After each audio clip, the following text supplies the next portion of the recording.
जय हिंद साथियों, स्वागत है आप सभी का टीडीएम क्लासेस पे। मैं तिलक आप लोगों का स्वागत करता हूं आज के इस नए टॉपिक उपराष्ट्रपति यानी कि वाइस प्रेसिडेंट के अंतर्गत। साथियों, हम संविधान की यात्रा सीरीज के तहत संविधान से जुड़े महत्वपूर्ण टॉपिक पर चर्चा कर रहे हैं और यह सिलसिला हमारा लगातार जारी है। हम कंटिन्यू पॉलिटी को लगातार पढ़ रहे हैं और विस्तार से समझ रहे हैं। तो उसी सिलसिले को आगे जारी रखते हुए आज हम उपराष्ट्रपति वाले टॉपिक पर पहुंच चुके हैं और आज हम उपराष्ट्रपति से संबंधित वो सारे फैक्ट जो कि परीक्षा की दृष्टि से महत्वपूर्ण हो सकते हैं, उन सभी तथ्यों पर विस्तार से चर्चा करेंगे और समझेंगे, ताकि एग्जाम में अगर इससे संबंधित प्रश्न देखने को मिलेगा तो हमारा एक भी प्रश्न जो है गलत ना हो। तो साथियों, शुरुआत करते हैं आज के इस क्लास को। इससे पहले अगर आप चैनल पर नए हैं तो चैनल को सब्सक्राइब कीजिए, बेल आइकन को दबाना ना भूलें, जिससे कि आने वाले नए नए वीडियो की नोटिफिकेशन आप तक पहुंचती रहे। और अगर चैनल पर नए हैं तो चैनल को सब्सक्राइब करें, वीडियो को अधिक से अधिक शेयर कीजिए, ताकि इस तरह की इंपॉर्टेंट टॉपिक का लाभ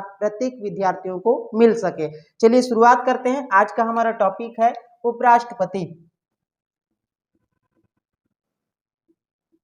उपराष्ट्रपति उपराष्ट्रपति यानी कि भारत के उपराष्ट्रपति का पद कहां से लिया गया है, उपराष्ट्रपति के क्या क्या कार्य होते हैं, क्या उनकी क्वालिफिकेशंस होती हैं, क्या शपथ लेते हैं, उन सारी चीज़ों के बारे में आज विस्तार से आप लोगों को बताऊंगा। आप लोग नोटबुक पेन अपने साथ में रखिए और नोट करते जाइए, ताकि आप लोगों में एक समझ के साथ साथ आप लोगों के पास एक बेहतरीन नोट्स भी तैयार हुआ आप लोगों को मिले, जो कि आपको रिवीजन के समय बहुत हेल्प करेगा। क्लियर है? तो चलिए शुरुआत करते हैं उपराष्ट्रपति। सबसे पहले मैं उपराष्ट्रपति की अगर मैं बात करूं तो जिस प्रकार आप देखे थे कि भारत में एक राष्ट्रपति होते हैं, उसी प्रकार भारत में क्या होते हैं, उपराष्ट्रपति होते हैं। और इस उपराष्ट्रपति का संबंध भारतीय संविधान के भाग 5 से लिया गया है या फिर भाग 5 में देखने को मिलता है। सबसे पहले इस उपराष्ट्रपति के बारे में कुछ बेसिक चीजें आप लोगों को पता होनी चाहिए। सबसे पहले उपराष्ट्रपति को अगर आप समझेंगे, उपराष्ट्रपति से संबंधित प्रावधान की अगर मैं बात करूं तो भारतीय संविधान का भाग 5 में उपराष्ट्रपति से संबंधित प्रावधान देखने को मिलता है, क्योंकि भाग 5 में केंद्र का प्रशासन से संबंधित प्रावधान संविधान में लिखा हुआ है और उनसे जुड़े जो प्रावधान है वो भाग 5 में, जो राष्ट्रपति वाले पार्ट में भी देखने को मिलता है भाग 5 में, उसी प्रकार उपराष्ट्रपति का उल्लेख भी भारतीय संविधान के भाग 5 में देखने को मिलता है। अगर आप लोगों से अनुच्छेद पूछे, आप लोगों से अगर आर्टिकल्स पूछे, अगर आप लोगों से आर्टिकल यानी कि अनुच्छेद पूछे, अगर आप लोगों से अनुच्छेद पूछे कि उपराष्ट्रपति का संबंध भारतीय संविधान में कहां से कहां तक है, तो आप लोगों का आंसर होना चाहिए उपराष्ट्रपति का उल्लेख भारतीय संविधान के भाग 5 में आर्टिकल 63 से 73 तक देखने को मिलता है। यानी कि कहने का मतलब ये हुआ कि भारतीय संविधान के अनुच्छेद 63 से लेकर अनुच्छेद 73 तक संविधान में जो है उपराष्ट्रपति से संबंधित प्रावधान देखने को मिलता है। अब हमको इन 63 से लेकर 73 के अनुच्छेद को एक एक करके विस्तार से समझना है, ताकि हमको उपराष्ट्रपति से संबंधित तो सारी जानकारियां एक जगह मिल सके। तो शुरुआत करते हैं हमारे इस पहले अनुच्छेद यानी कि 63। क्लियर है? सबसे पहले आप लोग नोट कीजिएगा अनुच्छेद 63, आर्टिकल 63। क्या लिखेंगे?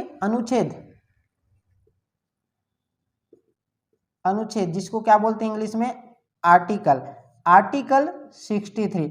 आर्टिकल 63 में लिखा हुआ है कि भारत का एक उपराष्ट्रपति होगा, यानी कि उपराष्ट्रपति के पद से संबंधित प्रावधान किसमें देखने को मिलता है? अनुच्छेद 63 में देखने को मिलता है। क्या लिखा हुआ है? अगर आप लोगों से कोई पूछे तो उपराष्ट्रपति का पद, क्या लिखा हुआ है? उपराष्ट्रपति का पद यानी कि उपराष्ट्रपति के पद से संबंधित प्रावधान कहां पर देखने को मिलता है? भारतीय संविधान के अनुच्छेद 63 में देखने को मिलता है। क्लियर है? तो अगर आप लोगों को पूछे कि उपराष्ट्रपति के पद को कहां से लिया गया है, तो उपराष्ट्रपति का जो पद है उसको लिया गया है अमेरिका के संविधान से लिया गया है। क्लियर है? उपराष्ट्रपति का जो पद होता है उसे अमेरिका के संविधान से लिया गया है। ये चीजें भी आप लोगों को पता होनी चाहिए। क्लियर है? ये तो था उपराष्ट्रपति के पद से संबंधित प्रावधान। दूसरी अगर आर्टिकल आप लोगों से पूछे, आर्टिकल 64 में लिखा हुआ है कि जो उपराष्ट्रपति होते हैं वो राज्यसभा के पदेन सभापति होंगे। क्या लिखा हुआ है? उपराष्ट्रपति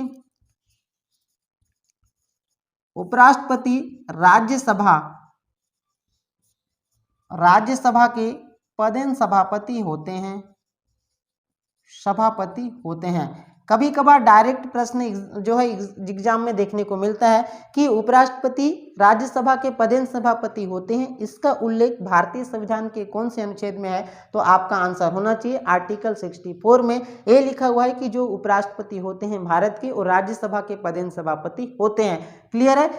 क्लियर है इतना? तो क्या कहा मैंने, उपराष्ट्रपति के पदेन सभापति से अगर आर्टिकल पूछे तो आर्टिकल नंबर 64 दिया गया है। क्लियर है? अगला आर्टिकल है आर्टिकल नंबर 65, अनुच्छेद नंबर 65।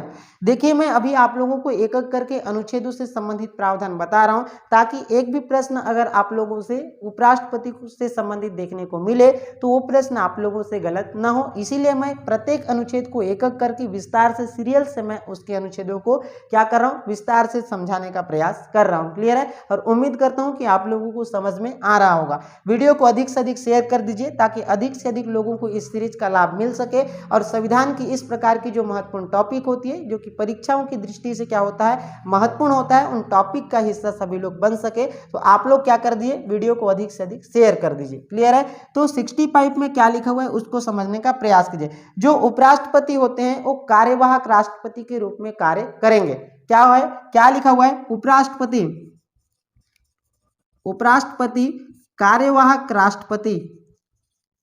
कार्यवाहक राष्ट्रपति के रूप में कार्य करते हैं, राष्ट्रपति के रूप में कार्य करेंगे। क्लियर है? क्या लिखा हुआ है, उपराष्ट्रपति जो होते हैं वो कार्यवाहक राष्ट्रपति के रूप में कार्य करेंगे। अब देखिए यहां पर लिखा हुआ है अनुच्छेद नंबर 65 में तो लिखा हुआ है कि जो भारत के उपराष्ट्रपति होते हैं वो कार्यवाहक राष्ट्रपति के रूप में कार्य करेंगे, लेकिन किन कंडीशन में, कुछ इनके आधार हैं या फिर कंडीशन है कब कार्यवाहक राष्ट्रपति के रूप में कार्य करेंगे, इसको आप लोग समझिए। सबसे पहले यदि राष्ट्रपति का पद क्या हो जाता है, राष्ट्रपति का पद खाली हो जाता है, राष्ट्रपति का पद क्या हो जाएगा, खाली हो जाएगा। जाहिर सी बात है यदि राष्ट्रपति का पद खाली होगा तो उस सिचुएशन में क्या करेंगे, जो भारत के उपराष्ट्रपति होते हैं वो राष्ट्रपति के तौर पर कार्य करते हैं। क्लियर है? या फिर वो क्या कर देते हैं, त्याग पत्र दे देंगे, त्याग पत्र, या फिर क्या हो जाएंगे, मृत्यु, या फिर उनको क्या किया गया हो, निष्कासित किया गया हो। इन कंडीशन में जो है उपराष्ट्रपति किसके रूप में कार्य करते हैं, उपराष्ट्रपति जो है किसके रूप में कार्य करते हैं, राष्ट्रपति के रूप में कार्य करते हैं। क्लियर है? क्या कहा मैंने, यदि भारत के राष्ट्रपति का पद खाली हो जाता है, किन कारणों से, यदि उनकी क्या हो जाती है, मृत्यु हो जाती है, या वे अपने पद से त्याग पत्र दे देते हैं, या फिर उनको पद से निष्कासित किया जाता है, तो उन कंडीशन में भारत के राष्ट्रपति का पद यदि खाली होता है तो उस सिचुएशन में क्या करते हैं, उपराष्ट्रपति जो है राष्ट्रपति के तौर पर कार्य करते हैं। और जब ये उपराष्ट्रपति राष्ट्रपति के तौर पर कार्य करते हैं तो उस समय क्या राज्यसभा के पदेन सभापति नहीं होते। क्यों नहीं होते? क्योंकि वो उस समय क्या होते हैं, राष्ट्रपति के तौर पर कार्य करते रहते हैं और उस समय राज्यसभा का जो पदेन सभापति है वो उप सभापति क्या करते हैं, उसके कार्यों को संभालते रहते हैं। क्लियर है? उम्मीद करता हूं कि ये चीजें आप लोगों को समझ में आ गई होगी कि जो कार्यवाहक राष्ट्रपति कब बनते हैं उपराष्ट्रपति, तो जब त्यागपत्र, मृत्यु या निष्कासित की वजह से राष्ट्रपति का पद खाली हो जाता है तो उस कंडीशन में क्या बनते हैं, उपराष्ट्रपति जो है राष्ट्रपति के तौर पर कार्य करते हैं। क्लियर है? इतनी चीजें आर्टिकल 63, आर्टिकल 64, आर्टिकल 65 मैंने आप लोगों को बहुत विस्तार से समझाया है। क्लियर है? आप लोग नोट करते जाइए आर्टिकल 63, 64 और 65 को। क्लियर है? दूसरा चीज है, अगला आर्टिकल देखते हैं, आर्टिकल 66। अगला आर्टिकल कौन सा आएगा, अगला आर्टिकल है आर्टिकल नंबर 66। अगला आर्टिकल लिख लीजिए, आर्टिकल 66। आर्टिकल 66 में क्या लिखा हुआ है, निर्वाचक मंडल। आर्टिकल 6 में लिखा हुआ है कि निर्वाचक मंडल या फिर जो चुनाव से संबंधित प्रावधान है वो किस में लिखा हुआ है, आर्टिकल नंबर 66 में देखने को मिलता है। क्यों देखने को मिलता है, देखो सबसे पहले निर्वाचक मंडल से तात्पर्य यह है कि जो उपराष्ट्रपति के चुनाव में कौन कौन भाग लेंगे उसे कहा जाता है निर्वाचक मंडल। क्लियर है? क्या कहा मैंने, जो उपराष्ट्रपति का जो चुनाव होता है, जो उपराष्ट्रपति के चुनाव में उपराष्ट्रपति के चुनाव में कौन कौन वोट डालेंगे उसे कहा जाता है निर्वाचक मंडल। क्लियर है? निर्वाचक मंडल से तात्पर्य यह है कि उपराष्ट्रपति के चुनाव में कौन कौन वोट देंगे उसे कहा जाता है निर्वाचक मंडल। क्लियर है? देखिए उपराष्ट्रपति के चुनाव में सबसे पहले मैं बता देता हूं कि जो संसद के दोनों सदनों के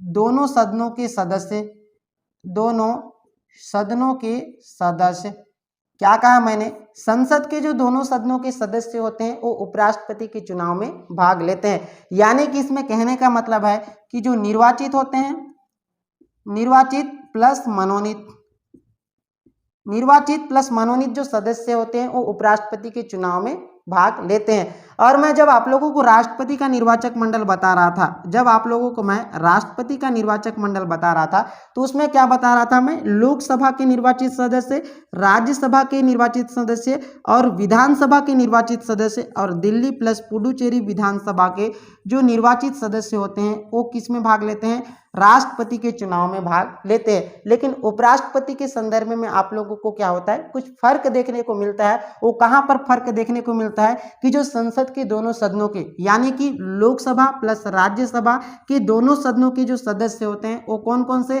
निर्वाचित भी भाग लेते हैं और क्या करते हैं, मनोनीत भी भाग लेते हैं। क्लियर है।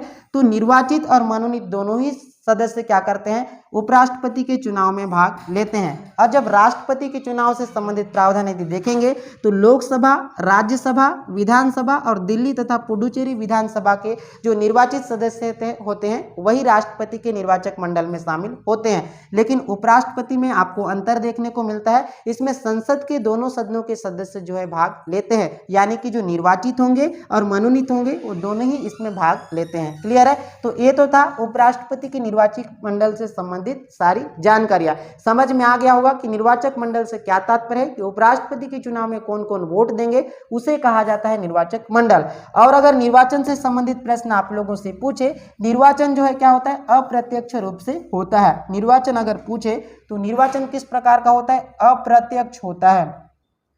निर्वाचन किस प्रकार का होता है, इनडायरेक्ट।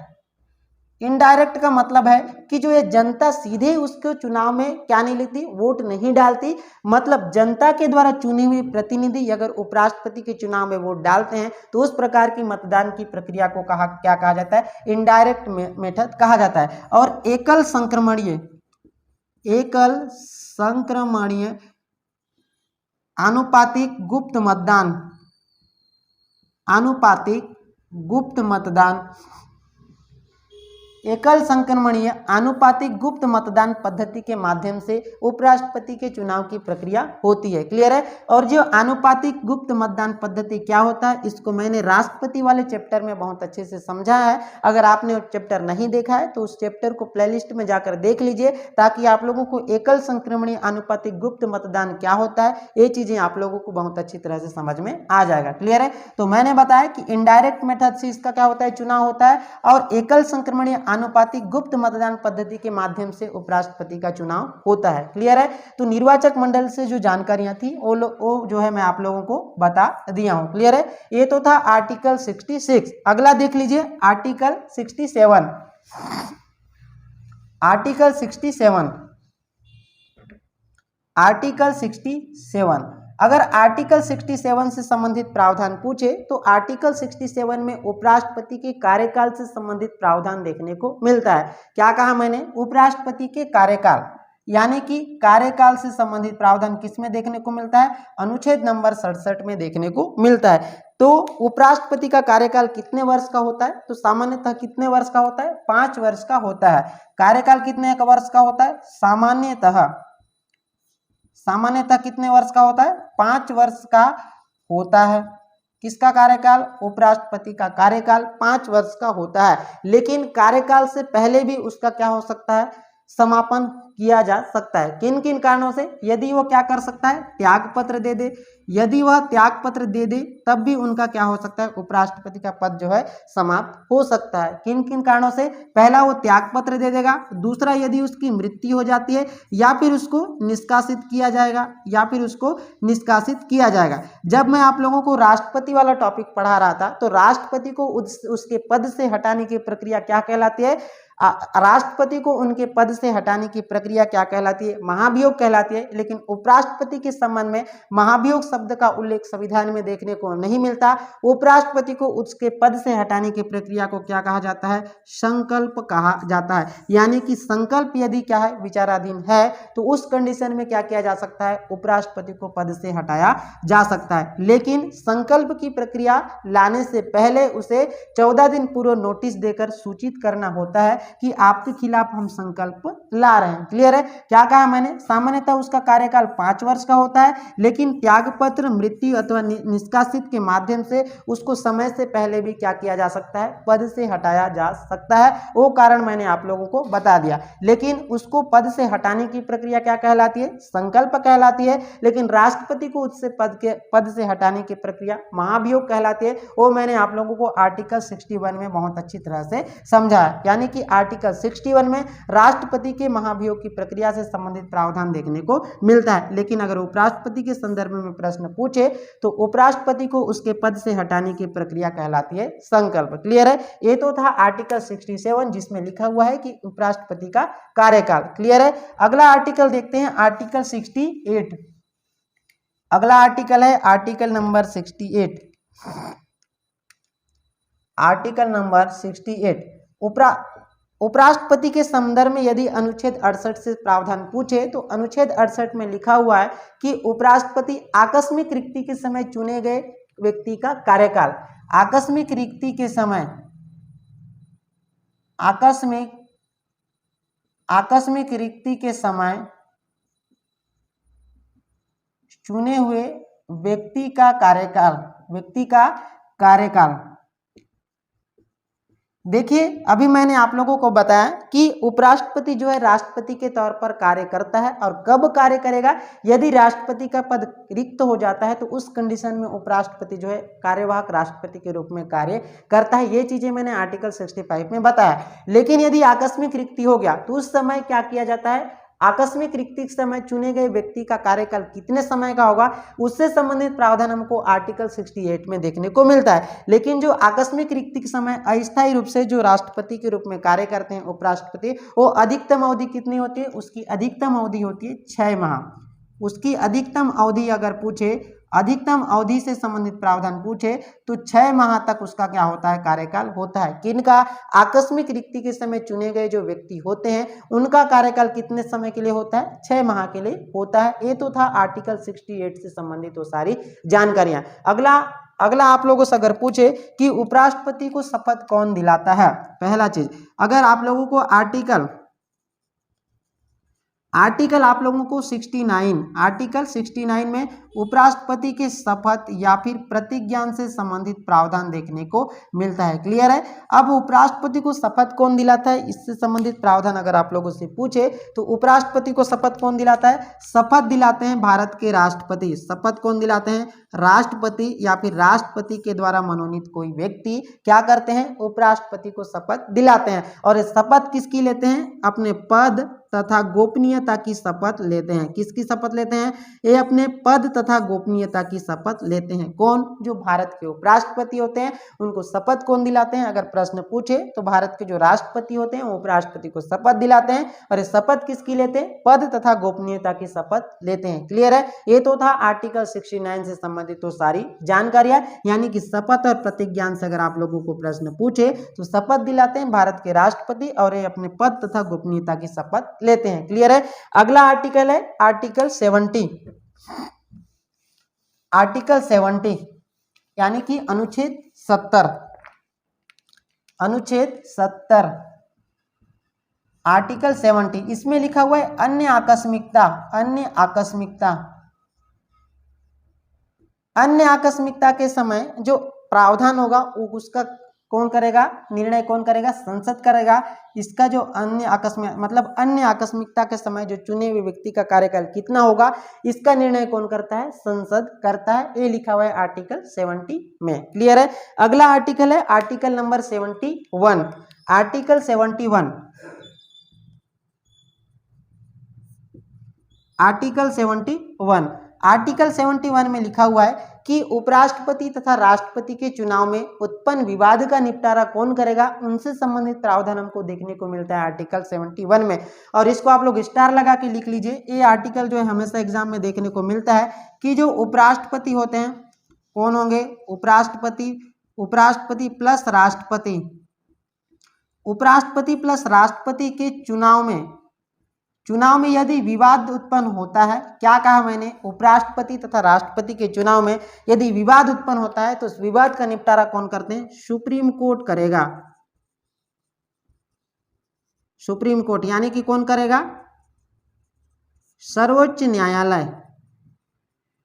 कई बार आप लोगों को संसद वगैरह भी ऑप्शन में देखने को मिलता है, लेकिन इसका सही आंसर कौन होगा, सुप्रीम कोर्ट करता है। यानी कि राष्ट्रपति तथा उपराष्ट्रपति के चुनाव में उत्पन्न विवाद का निपटारा कौन करते हैं, जो सुप्रीम कोर्ट होता है वो करते हैं। और उनसे संबंधित प्रावधान हमको आर्टिकल 71 में देखने को मिलता है। क्लियर है, ये तो था आर्टिकल 71 से संबंधित वो सारी जानकारियां जो आप लोगों को पता होनी चाहिए। क्लियर है, तो आपको याद होना चाहिए कि उपराष्ट्रपति तथा राष्ट्रपति के चुनाव में उत्पन्न जो विवाद होता है उसका निपटारा कौन करते हैं, जो सुप्रीम कोर्ट होता है वो उनका निपटारा करता है। अगला आर्टिकल है आर्टिकल नंबर 72। अगला आर्टिकल कौन सा है, आर्टिकल नंबर 72। अगला आर्टिकल है आर्टिकल 72। इसमें लिखा हुआ है राष्ट्रपति के क्षमादान की शक्ति, क्षमादान की शक्ति। अगर आप लोगों से प्रश्न पूछे कि राष्ट्रपति के क्षमादान की शक्ति से संबंधित प्रावधान संविधान के कौन से अनुच्छेद में है, तो आपका आंसर होना चाहिए आर्टिकल 72। मतलब राष्ट्रपति के क्षमादान की शक्ति से संबंधित प्रावधान आर्टिकल 72 में देखने को मिलता है। अब राष्ट्रपति के क्षमादान की शक्ति से संबंधित अगर प्रश्न पूछे तो राष्ट्रपति जो है क्या कर सकते हैं, किसी भी सजा को या तो वो क्या कर सकते हैं, पूर्णतः क्या कर सकते हैं, माफ कर सकते हैं। क्या कर सकते हैं, पूर्णतः क्या कर सकते हैं, माफ कर सकते हैं, पहला चीज। दूसरी चीज क्या कर सकते हैं, लघुकरण कर सकते हैं, लघुकरण। तीसरी चीज क्या कर सकते हैं, परिहार कर सकते हैं। और क्या कर सकते हैं, प्रविलंबन, प्रविलंबन। क्लियर है। अब देखिए लघुकरण से क्या तात्पर्य है, जो सजा की जो प्रकृति होती है उसको क्या कर देते हैं, प्रकृति क्या करते हैं, परिवर्तन, प्रकृति को क्या करते हैं, नो चेंज, प्रकृति को क्या कर देते हैं, चेंज कर देंगे। और जो इसकी अवधि है, मतलब इसका जो कार्यकाल है, ये क्या होगा, नोट चेंज, नोट चेंज। देखिए कहने का मतलब ये हुआ कि यदि किसी व्यक्ति को, प्रकृति का मतलब यदि किसी व्यक्ति को कठोर कारावास का सजा मिला है तो उसकी कठोर कारावास को क्या कर देंगे, चेंज कर देंगे और सामान्य कारावास में बदल सकते हैं। क्लियर है। और दूसरी चीज, उसमें अवधि जो है 5 साल का मिला है तो उसकी अवधि जो है 5 साल के लिए ही रहेगा। लेकिन जो कठोर कारावास है उसको बदल कर क्या कर देंगे, उसको सामान्य कारावास में चेंज कर सकते हैं। क्लियर है। पर ये लघुकरण के तहत। अगर आप लोगों से परिहार पूछे तो परिहार में जो है प्रकृति क्या होती है, चेंज नहीं होती, प्रकृति जो है चेंज नहीं होती है, लेकिन अवधि क्या होती है, अवधि को क्या कर देते हैं, चेंज कर देते हैं, अवधि को क्या कर देते हैं, चेंज कर देते हैं। मतलब क्या हुआ, अगर किसी व्यक्ति को कठोर कारावास का सजा मिला है तो उसको कठोर कारावास का सजा ही मिला रहेगा। लेकिन यदि किसी व्यक्ति को 5 साल का सजा मिला है तो उसको कम करके क्या कर सकते हैं, 2 वर्ष की सजा सुना जा सकता है। ये होता है परिहार। और प्रविलंबन का मतलब होता है अस्थायी अवधि के लिए, अस्थायी अवधि के लिए सजा को क्या कर देना, अस्थायी अवधि के लिए सजा को रोक लगाया जाना क्या कहलाता है, प्रविलंबन कहलाता है। मतलब इसमें समझ सकते हैं यदि किसी व्यक्ति को क्या है, किसी मतलब स्वास्थ्य समस्या या बीमारी से जूझ रहे हैं तो उस समय उसकी सजा को क्या कर दिए रहते हैं, रोक लगाए रहते हैं। और यदि वह व्यक्ति स्वस्थ हो जाते हैं तो फिर से वह सजा क्या होती है, उस पर लागू होती है। ये होता है प्रविलंबन। तो आप समझ गए होंगे कि राष्ट्रपति के पास क्षमादान की शक्ति के तहत कौन कौन से किस किस प्रकार से क्षमा करते हैं, वो चीज़ें आप लोगों को मैंने बहुत अच्छी तरह से विस्तार से समझाने का प्रयास किया हूं और उम्मीद करता हूं कि ये चीज़ें आप लोगों को समझ में आ गई होगी। अगला आर्टिकल है और लास्ट आर्टिकल जो उपराष्ट्रपति से संबंधित आर्टिकल होता है वो होता है 73 में लिखा है कार्यपालिक शक्तियों में विस्तार, कार्यपालिका शक्तियों में विस्तार, शक्तियों में विस्तार से संबंधित प्रावधान किसमें देखने को मिलता है? आर्टिकल 73 में देखने को मिलता है। तो साथियों, आज की इस वीडियो में हमने पढ़ा कि उपराष्ट्रपति से संबंधित सारे फैक्ट जो कि परीक्षा की दृष्टि से महत्वपूर्ण हो सकते हैं, उन सभी बिंदुओं को मैंने आप लोगों को समझाया है, विस्तार से पढ़ाया है और उम्मीद करता हूं कि ये चीजें आप लोगों को बहुत अच्छी तरह से समझ में आ गई होगी। तो अगर इसको रिविजन करें तो आर्टिकल 63 में उपराष्ट्रपति के पद से संबंधित प्रावधान देखने को मिलता है। 64 में लिखा हुआ है उपराष्ट्रपति जो है राज्यसभा का पदेन सभापति होता है। और इसमें कुछ चीजें छूट गई है। अगर इसकी योग्यता से संबंधित प्रावधान आप लोगों को पूछे, अगर इसमें उपराष्ट्रपति की योग्यता से संबंधित प्रावधान पूछे तो योग्यता जो है, योग्यता, उपराष्ट्रपति की योग्यता सबसे पहले देखते हैं। योग्यता पूछे तो क्या होना चाहिए? भारत का नागरिक होना चाहिए, भारत का नागरिक होना चाहिए। दूसरा चीज, न्यूनतम आयु 35 वर्ष पूर्ण कर चुका हो। क्लियर है? न्यूनतम आयु कितनी वर्ष? 35 वर्ष पूर्ण कर चुका हो। उसके बाद अगला, राज्यसभा का सदस्य बनने की योग्यता रखता हो। राज्यसभा का सदस्य बनने की योग्यता रखता हो। क्लियर है? और उसके बाद क्या लिखा हुआ है? लाभ के पद पर नहीं होना चाहिए, लाभ के पद पर नहीं होना चाहिए। ये चीजें इनकी योग्यता में लिखा हुआ है। अगर आप लोगों से शर्तें पूछे तो शर्तें में जो है 50 प्रस्तावक प्लस 50 अनुमोदक होने चाहिए। 50 प्रस्तावक और 50 अनुमोदक क्या होने चाहिए? राष्ट्रपति के चुनाव के लिए होने चाहिए। और जो है जमानत राशि कितनी होती है? 15,000 रुपये होती है। और ये कहाँ होती है? RBI के पास जमा हो जाती है। और यदि क्या होते हैं? कुल वैध मतों का कितना? वैध मतों का 1/6 मत यदि हासिल नहीं करते हैं तो जमानत राशि क्या हो जाती है? जब्त हो जाती है। ये तो था राष्ट्रपति से संबंधित तो सारे प्रावधान जो मैंने आप लोगों को बता दिया। और अगर आप लोगों से उपराष्ट्रपति के कार्य पूछे तो मैं आप लोगों को बता दिया हूं कि उपराष्ट्रपति जो है किसके तौर पर करते हैं? समय पड़ने पर क्या करते हैं? राष्ट्रपति के तौर भी कार्य करते हैं। ठीक है, तो ये चीजें मैंने उपराष्ट्रपति वाले टॉपिक में आप लोगों को बहुत विस्तार से समझा दिया है। क्लियर है? तो ये तो था उपराष्ट्रपति से संबंधित तो सारी जानकारियां जो मैंने आप लोगों को बता दिया। उम्मीद करता हूं कि आप लोगों को सारी चीज बहुत अच्छी तरह से समझ में आ गई होगी। तो आज के लिए इतना ही, मिलते हैं अगली क्लास में। Thank you.